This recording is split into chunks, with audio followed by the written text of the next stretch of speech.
சம்பா ரவையில் ஒரு ஹெல்த்தியான தோசை எப்படி பண்ணலான்றதை பார்க்கலாம். இங்கே ஒரு மிக்ஸி ஜாரில் 1 கப் சம்பா ரவை எடுத்திருக்கேன்.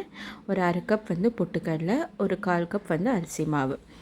இது கூடவே ஒரு 1/2 டீஸ்பூன் ஜீரகம், ஒரு 2-3 காஷ்மீரி மிளகாய் வத்தல், கொஞ்சம் கருவேப்பிலை, தேவையான உப்பு.